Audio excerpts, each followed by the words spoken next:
yangu itaona varume ini itaona yangu itaona varume ini itaona. In 1984, young brothers Daiton and Josphat Somanje started playing music using their banjo. The idea of going professional in music struck the brothers in 1987. The Tokudai Mese, Upile, meaning luck, Walikuli Wazimba, which means Inozwa Shumba Kuti Inojgei, Tokudai Mese, went on to be known countrywide from urban to rural.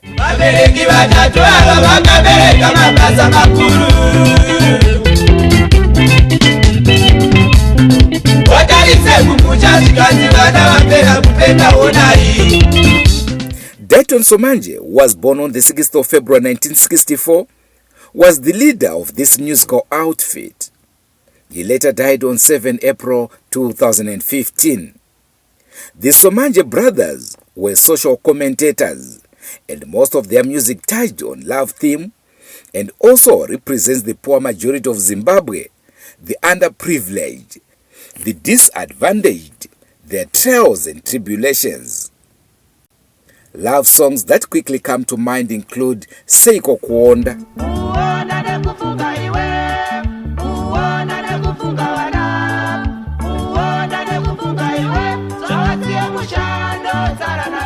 Ndezve Mbamenyu,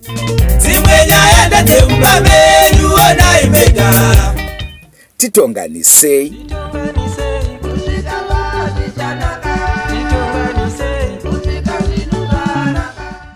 Uchasiyaimba,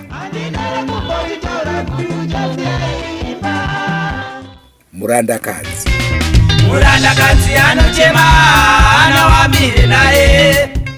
on representing the poor majority, Penga udzoke such songs as Ndega Ndega,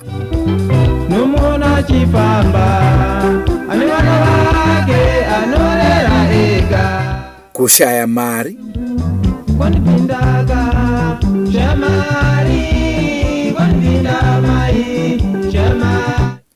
Zvenyika,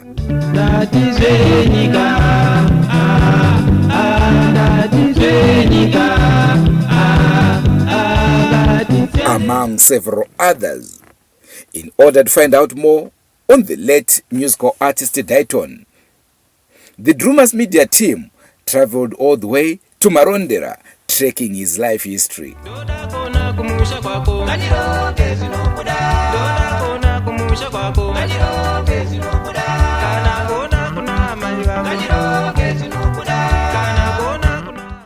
Hello viewers, welcome to this week's edition of the program Forever Missed.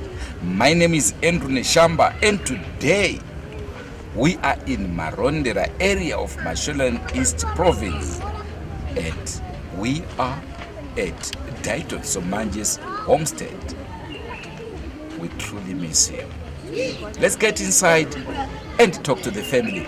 Let's hear how the son Fahim took over his late father's musical group.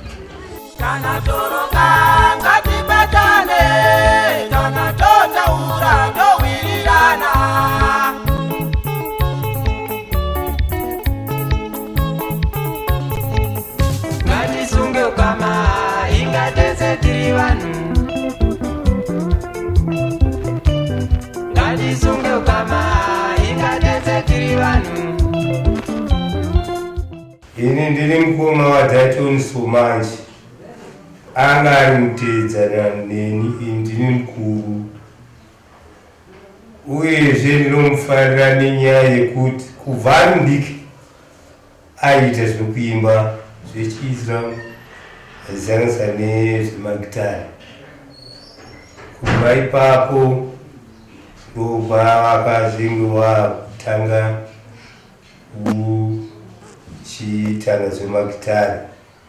Wasati watanga zvemagitari ezve chikoro chegrade 1 akapindura vanonzi padinota farm kusvika pagrade 7 iri kopi machata tichienda kwachiuta.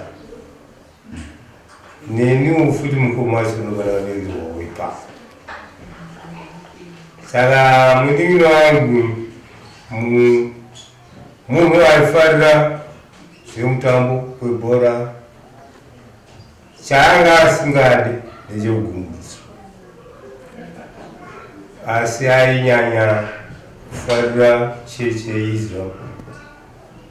Ndokubva paya adaro ndokuzotanga magitari nemun'ino wachona uwo anomuteedzera ari pachiritobu anonzi Josphat Somanje. Kubva ipapo ndokuzosvika wauyawo kuno, ndokwakazotangirawo kunetsana zvishoma zvishoma kusvika wapedza ndobvapaturana vachiti umwe apenga udzoke, umwe aSomanje Stars. Ini ipapo ndobva ndaishanda navo. Ndiri mukushanda navo ndobva ndakaona kuti handina wandichateera, ndobva ndakabva ndakukamurana navo, ndobva ndabuda mugroup remagitari. Imi maiita chiimo? Ndinda ndichimira padhoo ndichibatirisa vanhu pagedhi paya. Handina gitari randakagona kubata kana ngoma yandakagona kubata, asi munin'ino wangu akaberekwa 1964 anga ari munhu wekuti akafarisa aigona kufamba kubva kuno kunosvika paAtherstone ndokwana ndakugarawo ini mugoro wacho. Aifamba hake netsoka osiya motikari yake pano. Svika muntaraunda avazokuona ndo zvimwe zvinoita kuti ndirame ndichimurangarira munin'ino wangu. Anga asina hasha dzekuti aimisidzana nevakoma nevanin'ino. Aiwa handina kumuona kusvikira asvika mukundisiya.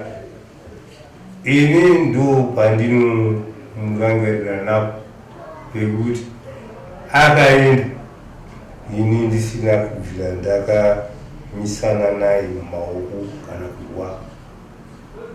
Asi sewatedzana tichiri kutambawo mabhora emakwasha taimbochiisana mbichana mbichana, asi tazorora tese, uyani mhuri yake inani mhuri yangu, hatina kumisana zvibata zvisasvika kundisiya. Saka munin'ino wangu akazoita rumbo rakanaka, ndovabereka vakomana vake vaviri, mumwe wachona ndianonzi Faimu yawo, mumwe wacho anonzi Ariri. Ndobva vasara atisiya kudaro. Ini ndakatenda hangu nenyaya yekuti Faimu haana kuramba kutora vatemu vababa vake kuti aende anogogora miti. Nazvino ndinotendawo futi mwana uya kuti akuramba achikudza basa rababa wake echingoripenga udzoke. Taiti pamwe zvichamukunda, asi ndikuona ari kushinga, ari kushingirira kusvika pari zvino ndatandarawo naye. Handisandaonawo futi achimidzidzana nevamwe. Ndinosiyenda naye, ndinotandara naye mumagitari make, asi ndangonzwa kunzi amisidzana neumwe zvibagiro. Ndobva ndati ndofunga akatorawo mumwe wababa wake, munin'ino wacho nofuti ndizvo ndizvo. Asi ndanzwa abva nemunhu ngadai ngoatora ropa rako bowo. Saka ndopandinovatenderawo vana vakasiyana nemuchakabvu nemhuri yavo nemadzimai yavo kuti dai varamba vane mwoyo kunge wababa wavo, kwete kuti tozonzwa kuti wazopesana nenyaya yekurowana. Ini nemunin'ino wangu muchakabvu hatina kubvira takapesana. Ndakazombosvika bekurwara kwemwedzi mitatu ndikachingira futi pano nemunin'ino wangu yawo. saka zvakawanda zvandinomurangarira napo zvaakandiitira. Saka ndinomuti nekuda kwaMwari hapana aipikisa, ngaagare kwaari nerugare, uye ngaapota achiuya achiona vana achivakurudzira varambe vadai pamberi nebasa raakavasiyira mumaoko mavo. Pane nhau imwe yatingade kudzoka kumashure mbichana. Hatina kunzwa mumhuri menyu imimi makazvizvarwa ngani iyari vechingani, uyezve makadarozve vangani vaifarira zvemimhanzi? Ipapo panewo mhuri yeZimbabwe munotiregererawo pananga ndadimbudzira kuti munongosaka kukura kunoita kuti zvimwe munokanganwa. Saka pamhuri yedu vabereki vachitaura waitanga tiri 16 pakuberekwa. Pa16 dangwe rekutangidza rainzi Simeon ndo rakatanga nezvemagitari. Kusvikawo wamwewo waitezerawo Simeon uya, ndofunga inini ndiri kutaura wacho ndiri wechi7 kubva pane dangwe riya. Uyu Daiton anga ari wechi8, kouya Josphat wo anga ari wechi9. Anopoa kusvikira paya pane vakamboda kuedzawo sechimwe chigotwe chemumusha medu anonzi Town, aida kumwedzesera zvikamukunda. ndobva tatoona kuti beta kuti handover wana matizvo nemanga muri 16 manga muri vababa vamwe chete? Baba mumwe chete, amai mumwe chete. Tichizouya panhoroondo yemimhanzi yemunin'ina wenyu, kambo kakaimbwa nepenga udzoke vachiri pamwe chete Josphat naDaiton, kamaita akado kambo kandaifarira kudarika twese ndekapi, uye sei makafarira ikapo? Kambo kandichinapo panhoroondo yemukomana akandisiya parwesi nemunin'ina wacho Josphat. Kambo kainzi ku azwa vabereki vedu vanga vari varombo, kana nesuwo vana vacho tichakurirawo murombo. Kambo ikako kanondifungisa wakomana vaviri ava nekaita irara mumabhirija. Ikako nekaka kandatauraka ndo tunondibata-bata. Sei tingati zvavaimba apa ndo zvaitika muupenyu hwavo? Zvakatongoitika kwavari wachauya kuzorekodha kustudio kumaindastry kuya ichiri drama. Ndiye akamukira akaenda, asi semunhu anga amukira unosvika pakambani 8 dzasati dzakwana. Saka ndobva akazofunga kuti kambo aka bvira kukati tairara mumabhiriji. Ndo panguva yandaimubvunza iye achiti ngoma ndakanogara mumabhiriji ndikagara, asi hope dzakandibata ndikambotokotsera ndiri pabhiriji. Right. Tingati nzedzaka aimba zvaanenge aona ikati munhu airotswa zvakare. Dzimwe dzachona aimba zvaiitika, dzimwe dzachona aiita zvokurotswa zvokuti unomuka kuseni otonzi akiimba udaro anonasukira zuva rese anenge atipedza kukomboza. Pane mamwe mashoko zvaamataura kuti takazoona Josphat akuenda kwake ega, Daiton achiridza kwake ega. Problem yakanga iriya.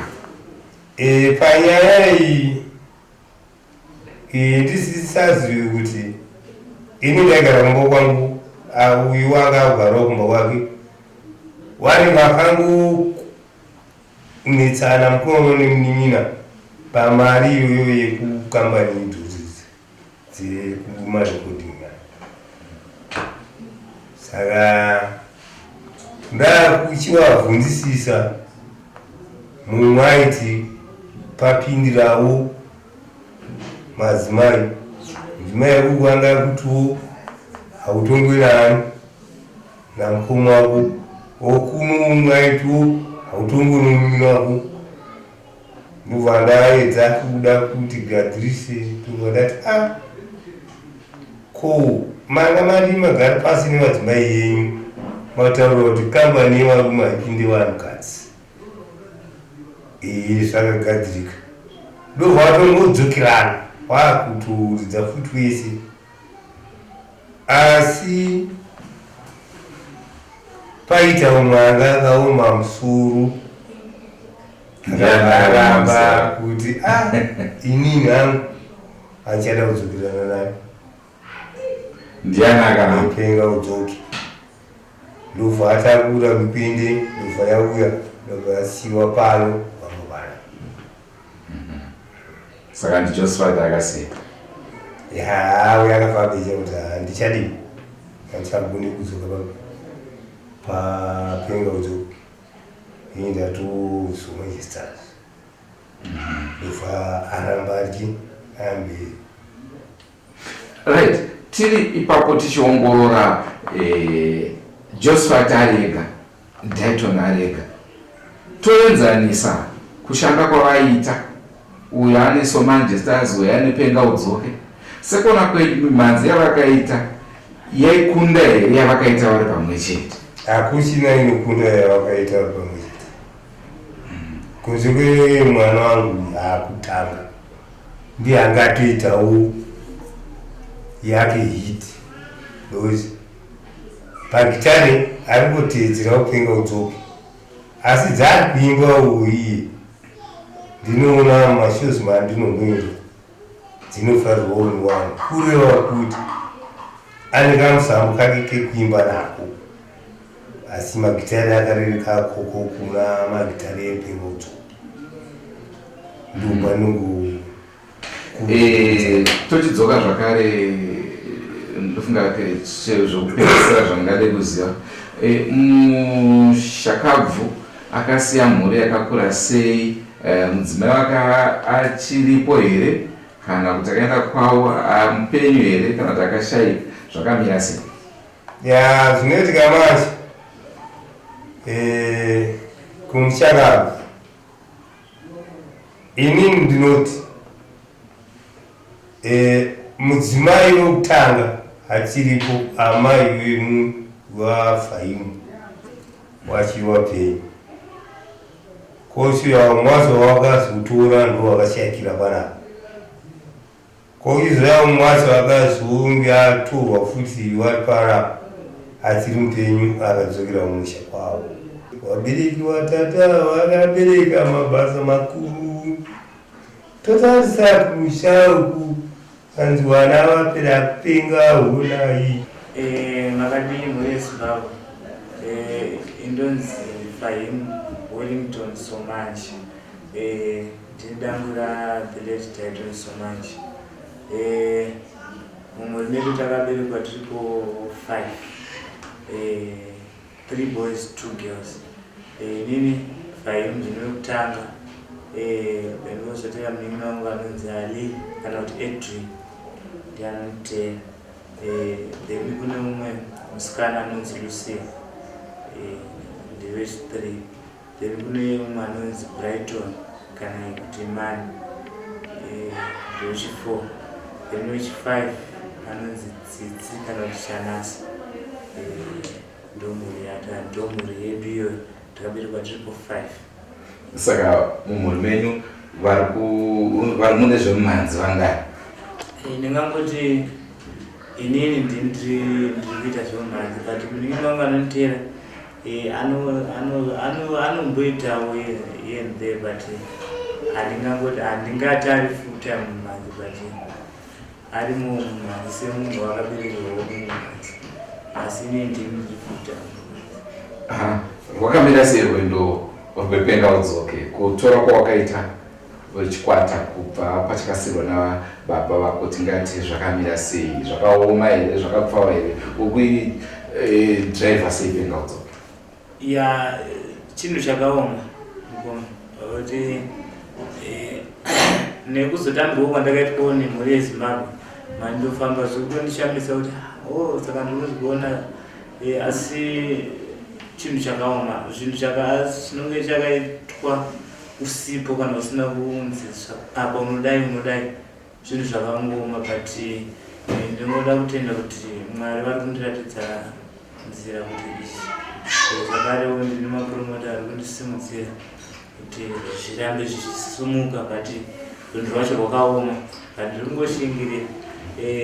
Ndingangoti advantage yandakaita ndeyekuti ndakakura ndichitongodawo music kana paya paibvunzwa chikoro kuti kana ukakura unoda kuita chii ndaitoti I grew up I want to be a musician ndaitonzi because ndakambogara nagogo about 2 years naMbuya Somanje ndaitonzi munhu yaane noise ndichigara ndichingoimba saka ndinoona iri ndiye advantage kuti mandiro ndakatongoberekwawo nezviro mandiri saka hazvinazo kuti ndazvo kuzondiremera plus ndarava chiripo ini ndakamboita bendi rangu rainzi tokudai mese stars tikambonokumbita muna zvikuku rodfilm tichingoitawo tikatomboitawo mashows saka ndo advantage yandiri kuona kuti ndoye yakandibatsira kuti ndikwanise kusimudza musambo wakatsiyana namudhara. Maalbums ako akamira sei uyezve une maartists here mamwe ariko ari kuyamura mubasa rako rokuita? Ndofunga so far ndine album ndakaita album 1 rakapera pasi ndezvedzinza ndakabatsirwa namudhara Macheso kuburitsa album iroro ndakarekodera studio kwawo mahara zvakare vakafamba neni vanhu vazhinji vakundiziva kuburikidza namudhara Macheso vakandiyamura chaizvo nanhasi vari kungondiyamura kana ndikaona kuti apa padai so ndoenda kustudio kana kumba chaivo ndosvika mudhara ndoda kubatsirwa pakati wantondoona semwana wavo saka maartist akawanda anondibatsira but munhu anonyanya kundibatsira kana kuti akandibatsira kubva ndasiyiwa namudhara ndimudhara Macheso.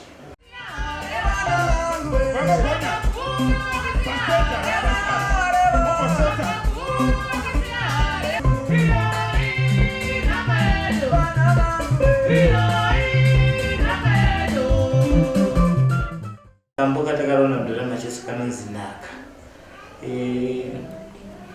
Kanangotanga kuti ndinyatsokuvatsanangura kuti kakauya sei mupfungwa mangu ezvemudhara wakazopindira papi. Kamba kanonzi Naka.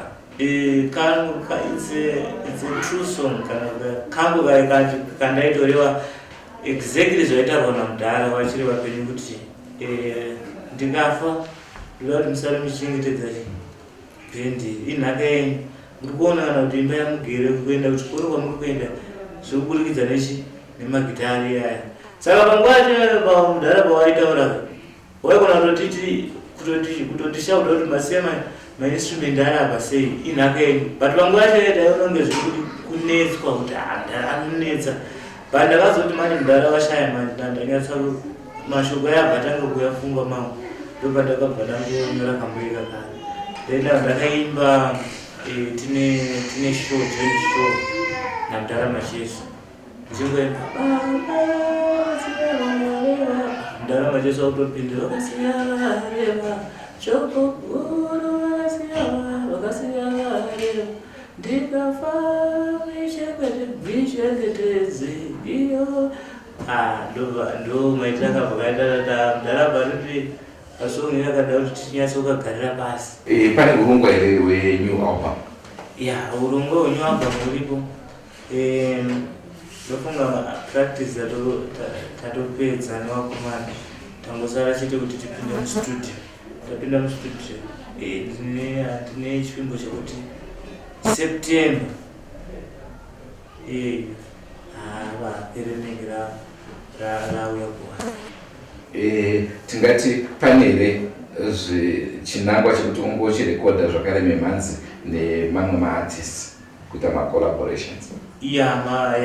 Macollab tatotsvaga maartists kuti vatibatsire nokuti macollab ndakaona kana pandakaita collab naMudhara Macheso album yangu yakasvika kuwanhu zvakanyanya stereki because munhu akaona vakanzi featuring ndanombona kunzoti zvakamira sei zvakamboita sei saka kutonziwana utonzonda zvitono zvakamira sei ndokutozivikana saka ndine shure yekuti every artist uno muZimbabwe ndoda kuita collab naye. Murume wangu ndokuda wani, murume wangu ndokuda, murume wangu ndokuda wani, murume wangu ndokuda, murume wangu ndokuda wani, murume wangu ndokuda, murume wangu ndofara wani. Ndameli nanga ndi mukadzi munini wangu anoti then uyu ndo first born yava iyo second born yava ndo adzimai vanga then uyu ndo first born yangu anonzi Junior Faima uyu anonzi Josphat Somanje nde second born. Panze dzate zvaraine ndikapira mai yanyoda ndifanire kuti shamwari zvako rinani namai vako nababa semchifarira kamba kane mashoko anongondibata because kana uri wabereki unenge wakangokomborerwa une vanhu vamudzana nevanhu vakuchemberana imimi muna vaberekeri. Saka chii chakakubata imwoyo kuti muzotaka ndokaita kunzwa tsitsi kwenyu yakati pane upenyu hwamai relate? pane vamwe vanhu vanenge vasina vabereki neni ndendinawo ndongonoti zvitingandiwana baba vako namai vako noona munhu wekudzana mudzese pane munhu anenge asina zvakatosiyana.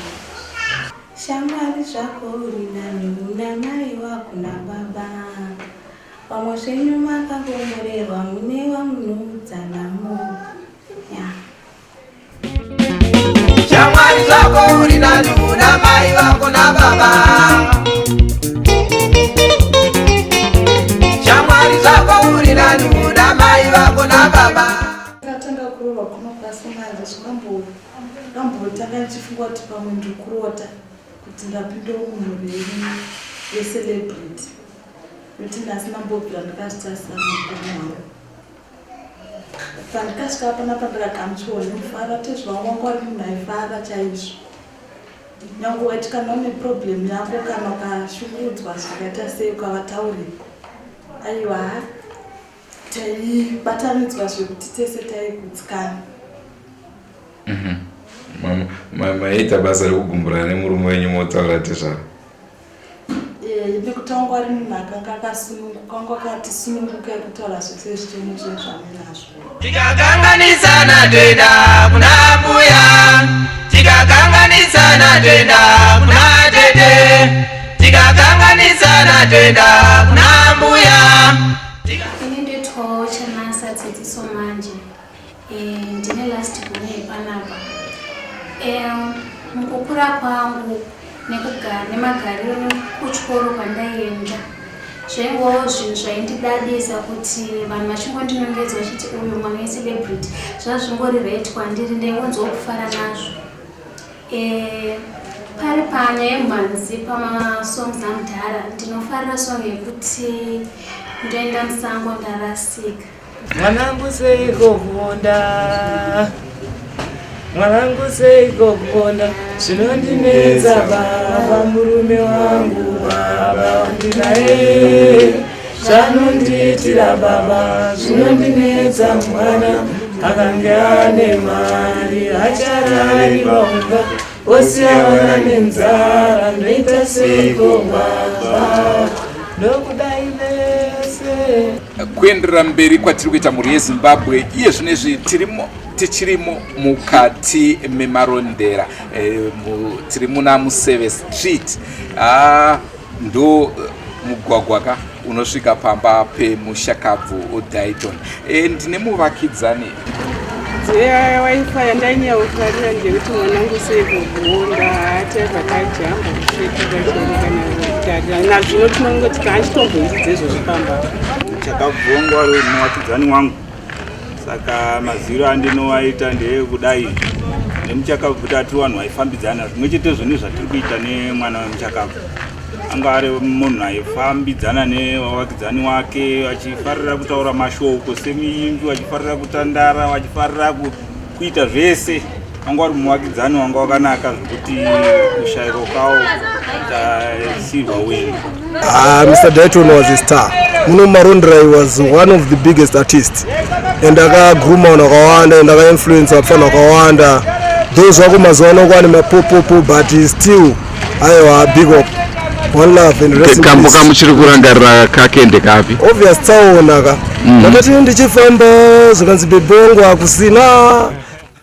From the late Dai's home, as he was popularly known by his band members, we traveled to Josphat Somanje's homestead in Cherutombo. Muramuiwe, muramuiwe, muramuona. Muramuiwe, muramuiwe, muramuona.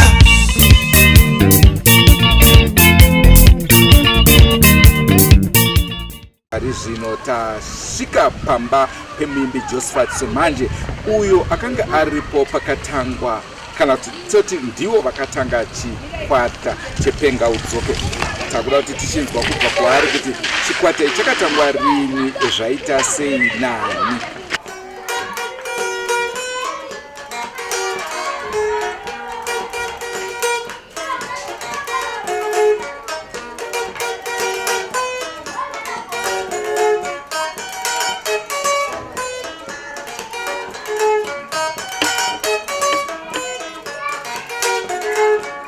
Murume wangu ndibve pano kana wati ndibve pano wondimedzesa vana vangu ini ndadzokera pawakandivona ndiri iwewo tanga zvekundipfimba kana wandipfimba ndoramba this time andibvume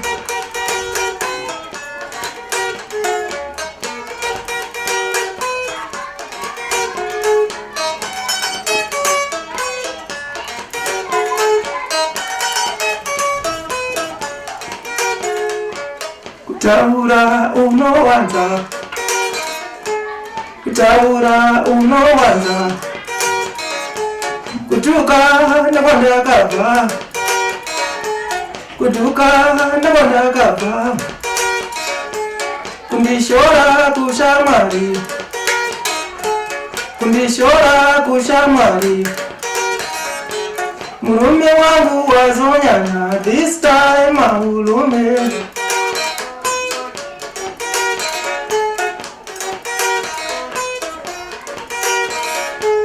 Murume wangu ndibve pano kana wati ndibve pano wondimedzesa vana vangu ini ndadzokera pawakandivona ndiri iwewo tanga zvekundipfimba kana wandipfimba ndoramba this time ahulume.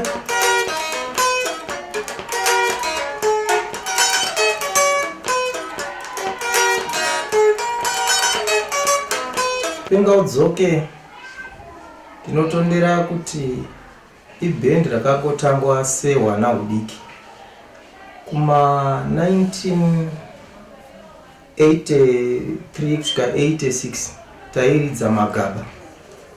Kuzobva kuma 86 zvakunokwira kuda kunonanira ku 90 uku takanga takuwana shamwari, takambogadzisa magitari edu mapuranga nemukomana ainzi Rodin Chitsatso aigara kwainzi kwa Davis kumapurazi kwandiri kureva ndo kwakatangira penga udzoke. Akatigadzira magitari edu kuti bass, lead, rhythm zvakangonaka zvaienderana nekumapurazi nguva yacho iyoyo. 86 takanga tava nepfungwa zvinoyekuti imi zvinhu zvedu izvi tikatsvaga vanonzi vanorekodha vaya tingaite sei, havangatitambire. Ndo pandakazoti kune mukoma iwewe Daiton, isusu ngatichisarudzai membership executive zvichidaro. ndobva taita kuti Daiton aitwe band leader. Ndobva tapana zvinzvimbowo seband. Ndobva takati iwewe chienda kunonzi kugrama unotsvaga kuti ko zvinorekodwa zvacho zvinorekodwa sei. Ndobva Daiton aenda. Pekutanga takatombotuma ainzi Lamek Fadwek, saka hunhu hunosiyana. Anga asingasvike tika pane vaisenza nguva iyoyo taiti vaunganidze mari isi taienda kuchikoro. Saka aisenza ndiLamek kuchiita Innocent iye Daiton wacho vaienda kubasa vanhu vatatu ava. Ininiwo na Clever Somanje na Laisan Ngolowela na Marifura Ngolowela tanga tiri vana vechikoro. But inini zvangu danda ku secondary danda kuita form 2. Vaningina vangu vanga achitoma grade 5 na grade 6 zvadaro taiunganidza mari tichiisa muhomwe. Taitowawo nehomwe yedu yemukusaziva imomo asi takakwanisa kuitawo yataiti treasure. Tichiisawo mari yedu awana mari. Inini na Clever aiva matwins wekwangolowera taita zvekuruka mitsvairo maponde kana iri nguva isiri yechikoro toenda kunotengesa. Taiti kuchitumbisa sitaigara kumhiri kwaNyatsime, saka taiyambuka kwaNyatsime tichinotengesa mitsvairo maponde huni kuchitumbisa.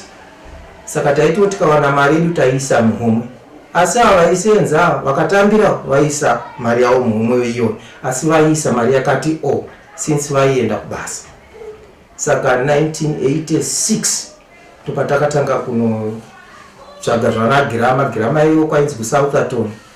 Ndobva kwaitawo imwewo kampani yaimukawo ipapo isitaiziva girama yainzi ngekuti Galo Records here handichanyatsoziva.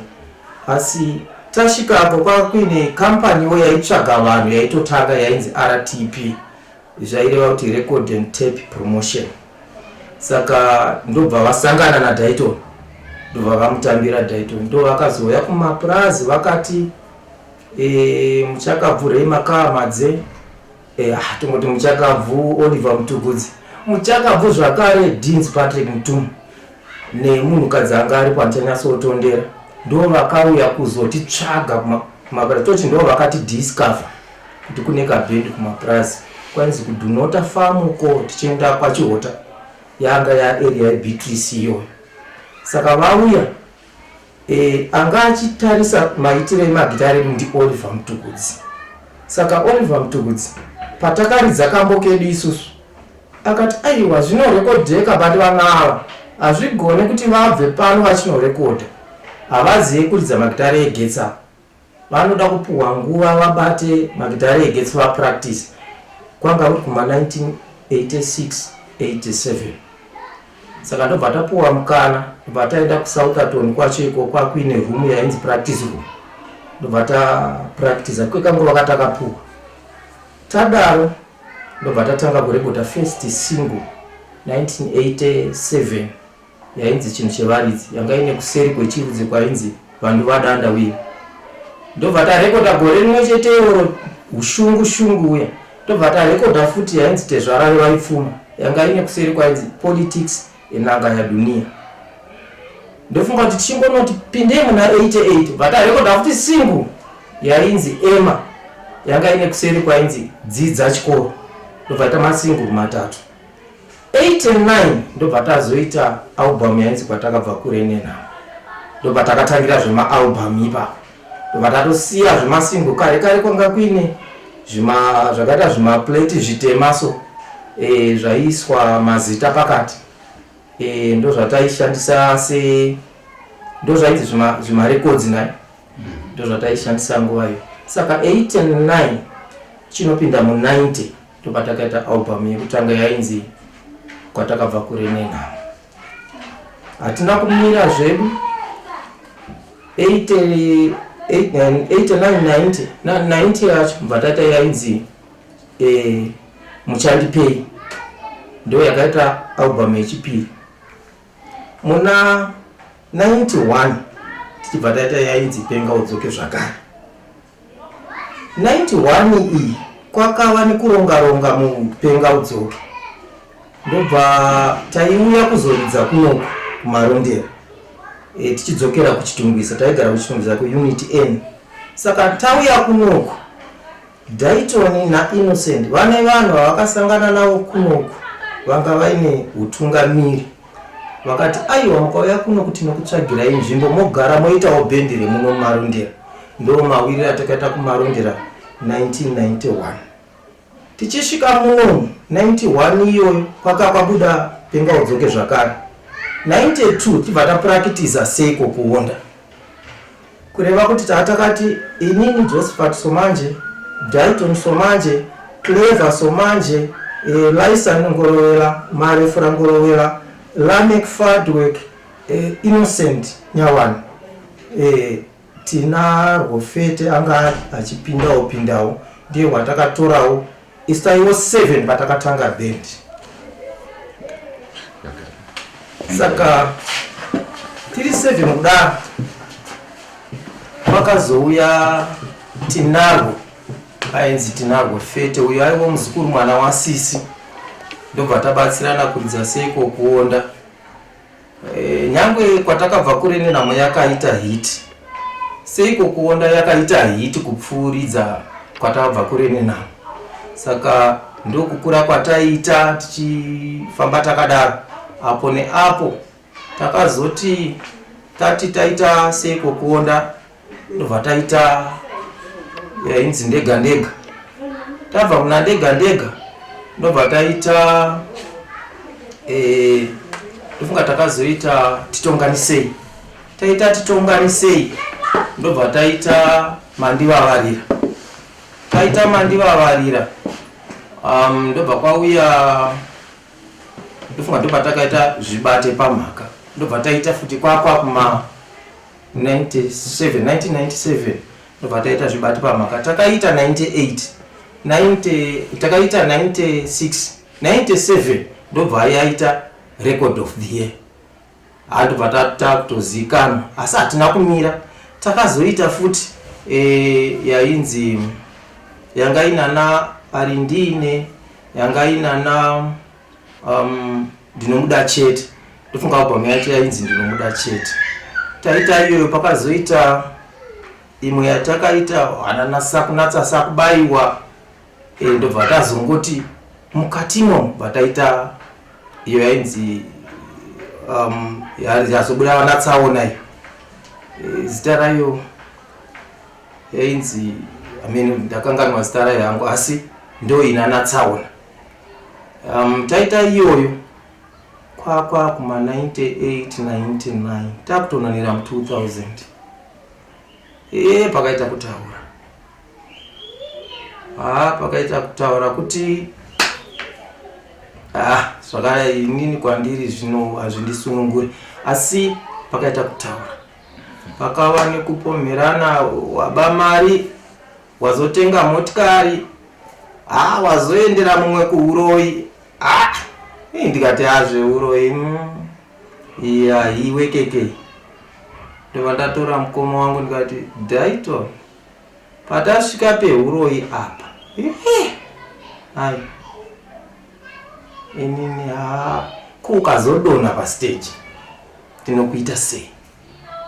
Ko ndikazodonha inini tinozozviita sei?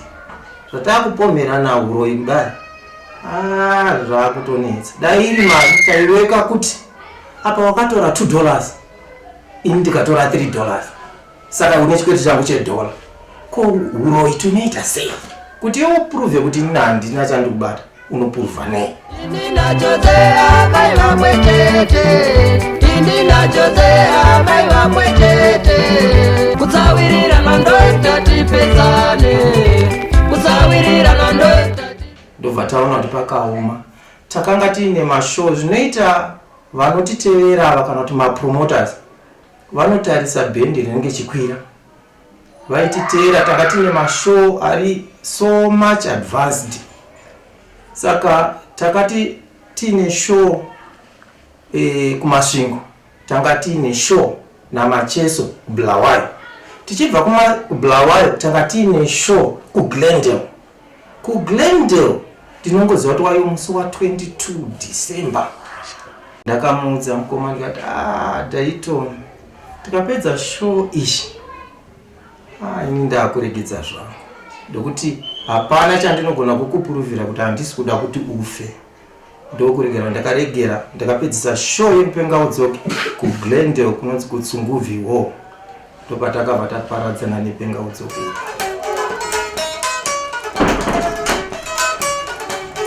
Una musha waindaka kushemari kwanpinda mai kushemari musha waindaka kushemari kwanpinda mai kushemari. Alright. Pane mubvunzo wandandisina kunge ndabvunza wokuti mune here mwana wokuti nhasi uno mukanzi Mashaika ememe achakwanisa kuti take over your musical group?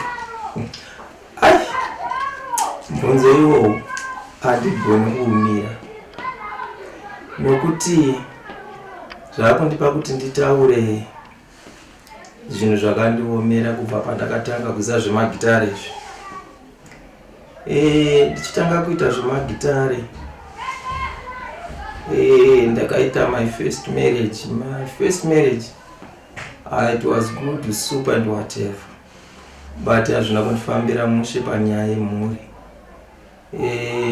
My firstborn ainzi Justice, ndakamubereka ndobva ashaika. Ndobva ndabereka my second born ndobva ashaika, musikana ainzi Rejoice. Ndikabereka futi my third born ainzi Pavari, ndobva ashaika futi. At the end amai vacho ndobva vashaika futi. Inini kwandiri zvakandidisappointa stereke. But anyway, kumwana anenge angogonawo pane varipo izvo zvino ndina gift, ndina belief, ndina praise. Pavana ivava kune anenge angodawo kuridza magitare, kufa usarudzi. Kana ndafawo zvasara zvichiitika, kana ndichizvionawo I will just witness it. Kana ndisingazvionewo it's a shame. But kumwana anenge angodawo kuridzawo zvemagitare, anongotorawo zvinenge zvasara izvo zvotangira ipapo. Saka tingati pane vana vamataura ava varipo, pane here ari kumboratidza kakufarirawo kuti ndingangodawo kuridza? Kabhilivha kakanomboridza madrums zvidaro, but ndinoda kutraya kungomonita kuti ave nekafungwa kane chikoro mukati. Zvinondibatsira kuti akati dzidzei ozoita zvemusic zvinenge zvinofambidzana music nechikoro, unenge une ruzivo rwakanaka. Saka vana vangu vakasununguka, anenge angodawo kuridza music, let him do that. Pano ndina mukoma Josphat Somanje. Ndichirangarira nziyo dzavo muchiri kurangarira pandaitaura nezvaTedious Matsito, ndichiti mhanzi yake inondifungisa ndiri murayiridzi. Nyangwe ndikasvika zvakare kuna mukoma Josphat ndinobva ndafunga zvakare ndiri murayiridzi. Asi handisuda kunyanya kutaura nezvangu kufarira kwangu mhanzi yavo, asi ndinorangarira ndaive nemumwe mukoma ainzi James Siyamachira. I understand is headmaster now hameno kusendinaruko. Nditozoti kuMount Darwin kune mumwe mukomana zvakare anonzi Isaiah Chanakira. Zvandataurira varume vaviri ava vaifarira zvakare penga udzoke, kunyanya kambo kanonzi kwatakabva kure nenhamo, kana wakada kukumbirai kuti mundiridzirewo ive dedication kuvanhu ivavo. Ngatiridze zvidii.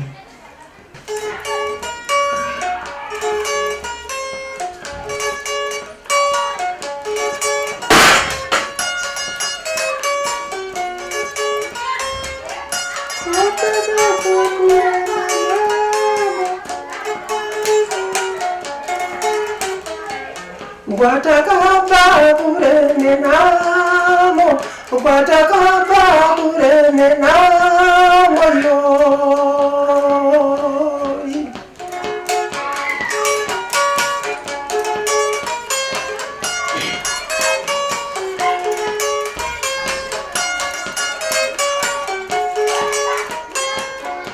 tairara mumabiriji, tairara mumabiriji. Kambo kamunoti mimi ndo kamunofarira kakaitwa nepenga udzoke ndekapi uyezve kamunofarira kakaziitwa nemurume arega? Hai ndoti kandaingonzwawo nekuti izvozvi ndine 2 months ndiri panapa. Katainzwawo ndichikura ndaingofarira utsaona, asi pari zvino kuti nditi kavo kwavanoimba iyo kwandinofarira handisati ndakaziva. Alright, saka imimi muchinzi mudzimai weceleb munonzwawo sei? Zvinokofadza. Murudo vanhu munombonyeperana kutaura zvisingagoneke. Uchandiitireiko? Uchandiitireiko? Ari ndine. Uchandiitireiko? Uchandiitireiko? Ari ndine. Pakuti ndiwe musikana wangu wega. Ari ndine. Pakuti ndiwe musikana wangu wega. Ari ndine. Shoko guru rinondibaya moyo, ndiwe wega. Shoko guru rinondibaya moyo, ndiwe wega. Ari ndine. Right, tochiti isusu pamakaimba sepenga udzoke judgment yenyimi mukoma aenda kune band rake, munin'ina aenda kune band rake, sekora kwenyu tichienzanisa mimhanzi yamakati uyu achirova ega uyu achirova ega, tingati kunonzwita sei kuzvivheta kuziyera munoona sekunge mamega makakwanisa kuita maprojects ane musoro here kudarika makaita muri pamwe chete? Ndoda kupindura neimwe nzira. Kuimba kuri trick, asi chinhu chinoitwa makabatana chinongobuda zvakanaka. Zvatanga tiri penga udzoke tanga tiine simba rekuonekwa nevanhu tiri vana vakatanga vari vadiki vachikura vese. Zvatazoparadzana pane kwakanzi kune nharo, kumwe kukanzi kuri nani. Masikera acho anga akupenuka. Of course ndakaita hangu hiti ndiri ndega, akaitawo mahitsi ari ega, asi zvakanga zvine kupenuka kusiyana payanga iri penga udzoke original. Muri penga udzoke original ndiani ainyora mumhanzi? Yanga iri mix up of talents. Ini ndainyora. Indaigona kunyora ndomupa onyora zita rake. Ndiri munhu ainyara veduwe. Kuti ndimire ndichitaura ndiri pamicrophone kubuditsa voice rangu ndainyara. Asi kuti dzangu gitare ndakadai ndairidza. Asi kuti nditaure, saka ndo chinhu changa chiri chipo cha Daiton. He could speak with audience, he could play nevata indanga tisingazvigone. Saka ndaiti ndikanyora ndomuti ndikuda kuimba sekuti iwe voice rako riite zvekuti modairana, vaidairana. Ini ndanga ndisingaimbe kwenguva, vaidairana vakati Daiton na Innocent Nyawani na Marifura Ngolowera ndo vanhu vaimba. Indaingoshaura neleading, asi ndaipa vanhu kuti iwe rhythm yako ngaiti bharavara. Indoti lead yangu ikati yodai webesiwo ndiro ita kuti zvichinzwa zvakadaro. Tobatanidza music yedu, drum akati go Daiton ibva waimba, ndo maitiro ataita. Saka zvanga zvajairika. Split inosanganwa nayo zvakafanana nekuti ukanga warwara gumbo kufamba hapasina, but kukosha kunoita chinhu chamunotanga pamwe chete, humwe hwacho ihwo, oneness, inokosha. Saka mune here show yamunoti iyanibofe ndakaikanganwa muri sepenga udzoke? Ndoda kutaura show yatakaita tichitangisa kuda kuzikamwa. Pakarongwa yainzi Sakubva concert yakarongwa naOliver Mutugudzi nekambani yeRTP. Takaitwawo vamwe ipapo. Pakaitwa live at Sakubva. Zvakandikoshera. Ndinoziva ndichiudza Daiton kuti tasisa ruoko rangu iri richidedera kuti ndicharidza kuti kudiko inini pane vaimbi vakawanda vakadai pakazara vanhu mugiraundi. Ndicharidza kuti ndakamuratidza ruoko rangu ndichidedera kudai ndikatoona zvikuita ruoko rake kureva kuti ndanga ndava out of place. Saka show iyo yakandikoshera nokuti pandakangobata gitari tichiridza kambokepenga udzoke kudai tikazwa vanhu vakutiziva naye ndobva ndatongosimba bva taridza. So show iyoyo even dai muchakabvu mukoma dai ari mupeni aigona kundiwitinisa kuti show iyo yakatikoshera tese seband ndokuti tanga tisingazive kuridzira vanhu vakawanda saivavo asi takaridza.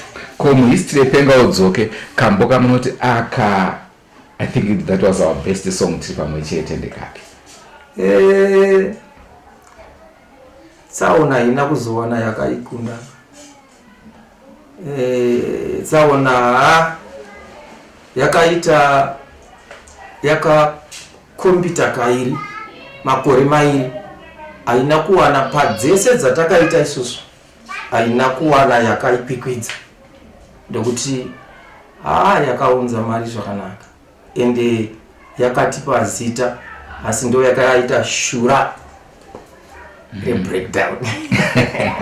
Maringi akawanika mukaona kuti ngati hatinganyatsokukakati pamwe pazvaramba zvina kuramba zvazvo nemari handidi kunyepera vanhu but pakaitika zvinhu zvakaoma zvokuti chero mufamily zvirimo mumafamilies hazvo but ukangoera wanzi une chinhu regai vanhu vaimbe zvavo akaimbwa iye kuti iye ane chikwambo anotraya kumhanya kutaudze vanhu kuti handinakomana zviri kungondifita hwangu but but haambopruvha vanhu kune vanhu kuti haana chikwambo.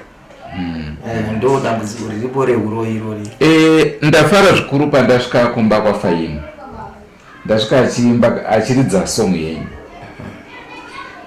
Ndanga ndine mufungo wekutoti pamwe hamuonani ndikati kamba aka ndikapa ndikaziva zvikanzi ndekaba munini zvandiratidza kuti mwana anofarira mumhanzi yenyu. Hamuna here pfungwa yekuti muchiti mwana uya tidzoke titepenga udzoke iyai? Ini mandigonera kunoti wani chamagona matanga kuenda kuna Fahimu chechitumba mapedzisa kunoko dai matanga kunoko ndaimukwidibira because ndaizotaura zvaizomutadzisa kutsanangura paita ipapo pakanaka kuti iye semwana iye akafirwa nababa indakafirwa namukoma handiti ukama hwedu isusu unongogadzirwa chete nekusununguka panguva yega yega munhu paanenge aenda kune mumwe wake. Saka kana achiridza nziyo dzinenge dziri dzangu achidaro ndo hwana hwacho. Ini ndikatonyare kuridza rekodhi yaDaiton asi iye is so challenging kuti aridze dzangu nedzaDaiton nokuti isu naDaiton tiri muhwana. Saka izvozvo zvinotofadza zvinopa kusunungura kuti mwana kana achidaro ari kuziya nzira yekufamba nayo. It is not a matter of making him do what you think but free him to do what he can see kuti zvinomubatsira because life is a shortcut. Saka nerimwe shoko muri kuti mimi mwana kana akauya akati ndara zvinoita here tirove pamwe chete makasununguka kuti muti mwanangu uya? Ndakasununguka stereka asi vakandinyangadza ndevaya vaya madzibaba nana baba mudiki vana baba mukuru vakaita nhaka dzemhuri yafirwa nemukoma kana nemunin'ina vakagrebha mobva vainyangadzira vana. Handidi kuti ndibude izwi rekuti ndine pandavhiringa mwana asi akauya akasununguka ndakatosununguka kubva pakatanga kuita dambudziko. Iye ndiye angatosununguka semwana inini nekuziva kwandinoita. Mukoma akaita dambudziko rekuti akandisiya already ndichitoone rimwe band. Saka ndobva zvangoita zvazvakaita. Saka patinoda kudzoka kuti tichitora original penga udzoke zvinotarisiswa chaizvo nevanotitevera kuti vaone kuti ndiri kubata mwana haana mhosva zvese zvinoita. Asi ini neunhu hwakamboitwa nevamwe pakambofiwa vachinyangadza dzinhaka dzevamwe vanhu ndinogona kupinda mazviri futi. Saka ndinoda kuti mwana azvisunungukire kuti kana ati baba apa ndinoda kuti tingoita teisa kana kuti baba inda kututa zviri kundiunze kuno kana baba tutai zviri kuno kumunze kuno ndakasununguka. Asi ipapo I will just bracket it out kuti zvikada zvinozoitika tiri mukati mazvo ndonyangadzira mwana.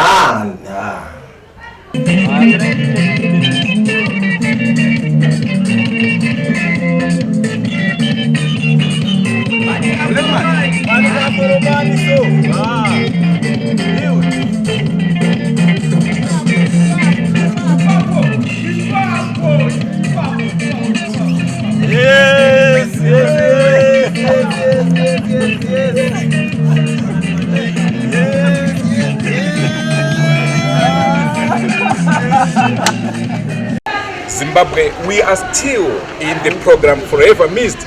My name is Andrew Shamba, and right now we are at Daiton farm, where we are going to talk to those people around here to hear what they think about the late Daiton Somanje. Daiton ndinongorangarira ndaiteerera music yake, ndaiteerana nemusic yake zvakati nyanyei. Zvokuti I think pamaalbum ese aibuditsa ndaiwanzotomateera ndichitotenga. Mashows ake handina hangu show 1 yandakapinda noto kuarea kuno paakauya ndakapesana naye, asi ane maalbum akati one day andakateerera akaimba, imwe inonzi Nemhaka Yei neimwe inonzi Tsaona, nemamwe ana Mailinda, mudzimai wangu unoshupa. Ndoara ndingatoti ndo maalbum akanyanya kutozonetsa, akaita kuti nditeererewo Daiton Somanje. From there akazobuditsa rimwe album rimwe rine mamwe masong ana mwana uyu anzvika zvakadaro penga udzoke, pane imwe yaakaimba achitaura zvekuti achitaura zveuroyi, kuti amai anenge aiurayirwa vana here, ane song yakadaro. Then ane imwe song inonzi yaakaimba futi ine chekuita nekumarondera kwaaigara. Rinda iwe unoshupa, wakatiza musha ukaenda kwawakaenda, wakasangana neni ukati mudiwa wakatadza, ngatidzokere kumba tinogara. Wasvika kumba otanga kushaudhaini murume wako, shaudhaini murume wako sendiri mudzimai wako. Ikakakona ini ndiri kuMalawi, ivo vanga vachibva kuMalawi. Pamusic yavo ndanyanya kufarira hangu pawaizorwa kuti makorasi tawo tawaizongoita kuti wakubalo tumwe tawaizongoitawo vachipinzawo chilanguage yekumusha kwavo vachiita sei vachisimudzirawo rudzi rekumusha kwavo kavo. Album ndizibati pamhaka yakabuda ndandikunoda yakabuda zinondifungidza zvataionawo panchifunge abva pane chipo chinonzi shereni hombe pamhaka, ndoiri paabva ndizibati pamhaka. Chimwe cho chaingondifungidzawo kunota taimbodzoka kumashow ezo zvinimbodzanzi vanhu mukange mapesana mudzimba ukangosati mukadzi ukamupa shereni, saka zvatoratidza kuti nezverudo pavaviri havasisina. Saka chimwe ichocho nemashoko aitaura kuti zvibate pamhaka, hanzi ukasvika pane vanzi iwe zvibate, zvikaramba ibva pane vanhu vanodena urerutsa ndima. Saka zvaingoedza zvezvo zvekuti zvaingondidzisa kuti pane zvimwe zvokuti unofanira kunge uchizvidzora, ndo pane zvimwe zvinhu kuitira kuti ukazosvika pakunzi paushamwari paita shereni kana kuti mumba mairi panana shereni, chinhu chinenge chatokosha, munenge vati ukava neushamwari zvakota zvadimburana. Zvimwe zvatinoimba hazvisi zvatei tichitaura. Nyaya iyi pane kubuda kwaita imwe nyaya yaitaurwa nemumwe muvakidzani. Saka muvakidzani uyu zvaaedza kutaura tingati kumudzimai, achitaura tingati upenzi hwangu nayo. Saka ndakanzwa kuti secret iya yakaitikira kuHarare uko mukadzi wangu azoiziva zvafamba sei. Saka enda ndakutokumbira hangu wadzimai wangu kuti dai atongonyarara hangu nokuti nyaya ikazikanwa inokura. Saka ndaipa mufananidzo kuti even ukawana 10 cents kudai kana yaakutongwa inopinda mukoti fanika wakatora 10,000. 5 cents ikanga ichitongwa iwe wakatora 5 cents unenge wakatora mheno kuti 5 million because yanyaya. Saka edza kutora zvinhu ka simple titaurirane isusu tiri vairi tisaende kure because nyaya ikakure ikatodedza vamwe vanhu. Zvatiri pano tiri tundisu tikanga tabva panapa toita zvekwatenge taenda zvoperawo zvakadaro. Mzimu wako unosiya mosva yende pamuti mwana wamambo muranda kumwe iwe zvibate.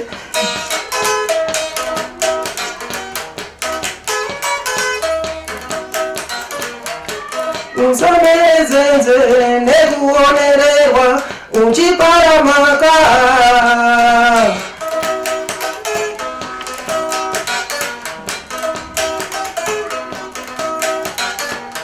Maripa kavuna makaidzikana vauya iwe zvibate zvikaramba ibvabare vanokava vanodena wererutsa ndima kuseri kweguva kuna munamato. Goodbye, Marina, kuna shasha, shamwari unera. Marina, kuna shasha, shamwari unera. Pamaitaura, taiti zvimwe kuda kutaura okwe munhu arwara. Taisaziva kuti mairewesa pamaitaura. Taiti zvimwe kuda kutaura okwe munhu arwara. Taisaziva kuti mairewesa rufa runa dzidzi. Darwaiwa nadzo kusina rufu rufa runa dzidzi. Darwaiwa nadzo kusina rufu kwamuri ikoko. Tinoti zororai murugare kwamuri ikoko. Tinoti zororai murugare. Mutitungamirire muupenyu yene mumabasa. Mutitungamirire muupenyu yene mumabasa. It's so sad indeed, and indeed, Daiton Somanje will forever be missed. From me, Andrew Shamba, and the crew behind the scenes, let's make a date and meet again next week when we bring you yet another exciting program, Forever Missed. It's bye for now.